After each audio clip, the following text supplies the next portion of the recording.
Hello guys, full time at Anfield, Liverpool 1, Arsenal 0. A first defeat of the season, a first goal conceded of the season, and wow, what a goal it was too. Szoboszlai's free kick in the final 10 minutes or so, enough to win the game. Welcome to my hotel room, by the way.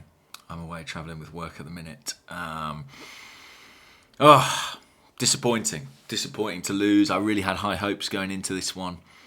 I felt like it was a good time to be playing Liverpool, even with the injuries we have. I've not been wholly convinced by them in the first couple of games. I'm not wholly convinced by them today, I must say. And if you're looking for signs for encouragement today, I don't think this is the Liverpool of last season or close to it. I also think Manchester City beating at Brighton again today. That's 2 defeats in a row for them. When you look around at Arsenal's competition, I don't see any reason that Arsenal cannot win the Premier League. And actually, when you look at the first 3 games, 6 points from 3 fixtures that involve a trip to Old Trafford and a trip to Anfield, I think Mikel Arteta will still be happy with that return. We might have drawn at United, we might have drawn here today, but points-wise we'd be worse off. Arsenal beating on set pieces is my big takeout from it. And the reason I say that is that we had a bunch of corners in this game.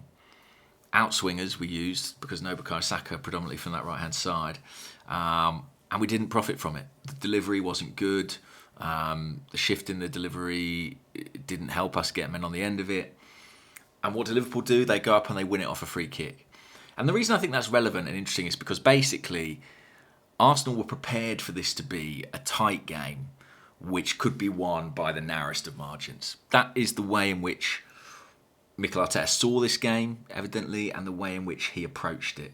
And when you do that, it can go either way, right? Like, those margins are so fine, and there's always the risk that someone like Szoboszlai steps up and does something extraordinary. We benefited from it against Real Madrid, Declan Rice doing it twice in a single match.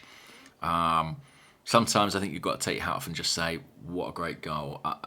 David Raya, I really don't believe could have done much differently on that. I've watched it again. It is right in the corner. It is a brilliant hit.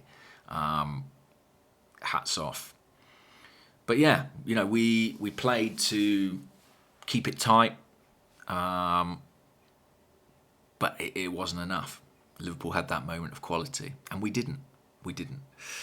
Could Mikel Arteta have done it any differently? Because I know what's going to happen now, and I assume you do too. The Sky narrative will be, Arteta didn't go for it. He could have picked Eze in midfield. He could have picked Nwaneri, obviously, who came on and did well last week. And he went for Mourinho. He went for the solidity. He went for maybe the more defensive-minded, the more control-minded option. And people will say that cost Arsenal. It's a really interesting debate. Listen, as someone who spends a lot of time watching, thinking about, talking about this manager, I wasn't surprised he picked Mikel Mourinho. I did Charles Watts' show in the week over on his Patreon, and I said that's what I expected him to do. You come to know a manager. You come to know the way they think. And maybe, especially with Bukayo Saka out, especially with Odegaard not fit to start, he just felt a draw is a decent result. Well, not even a draw, but the better strategy is to kind of stay in the game. Sorry, I've got text messages coming in and they're confusing me. To stay in the game and see if we can nick it. And listen, we had moments. Madueke, I thought, had the better of Kirkez and threatened on a couple of occasions. But our execution in the final third wasn't very good. There was that moment early on when Martinelli doesn't play that through ball to Gyökeres. Let me say this. There is no point having Victor Gyökeres if you're not going to hit him with those early passes. There is no point. I mean that very seriously. He's not a hold-up player. He's not as good a presser as Kai Havertz, for example. He's not really someone you can knock the ball into him from long. He's a guy who you need to get running onto stuff. And I always thought that when he signed it would require some adaptation. I still believe that. and it is vital that it happens. Otherwise, we might as well not have bought him. That's genuinely my view. I'm hoping that the likes of Eze, the likes of Odegaard rather, when they come into the team, they'll be able to accelerate our play, to see those passes, to pick them out. But honestly, if we don't, and we just use Gyökeres like he's Havertz, it ain't going to work. I'm telling you that now. So Martinelli, I thought, had a poor game. I thought there were one or two occasions he got one-on-one with Szoboszlai. I mean, Szoboszlai was man of the match, and that shouldn't have been the case. When you're a real winger playing with pace against a guy who's not a right-back, you should be dominant in that situation. You know, we want Martinelli to be doing what Madueke's doing, running directly at people, making quick decisions. It didn't happen. We lost Saliba early on to an injury. I think that must have happened in the warm-up. Mosquera did brilliantly, I thought, coming into this situation. No Ben White. If he was available, I think he would have come on. I'm just going to double check he wasn't available. But Mosquera, to come on at Anfield and play with that degree of assurance, really impressive. Really impressive. What else to say? I thought Calafiori did well up against Mo Salah, one of the biggest tests for any left-back in this league. We limited Liverpool. The first half, they offered nothing. Really nothing. I'm not saying we were creating a ton of great chances. Nothing like it. I've spoken about us not looking for the right passes early enough. I've spoken about asking for more from the front players. But we totally contained them. You know, with no real threat on our goal. No shot on target, I believe. And I said to myself at half-time, they won't be that bad again. There's no way they'll be that bad again. And they weren't. They were a bit better. They got stronger as the game went on. They had moments, right? They had the ball in the net, but it was offside. They began to threaten, and actually Raya was sort of called into action much more than Alisson was in that second half.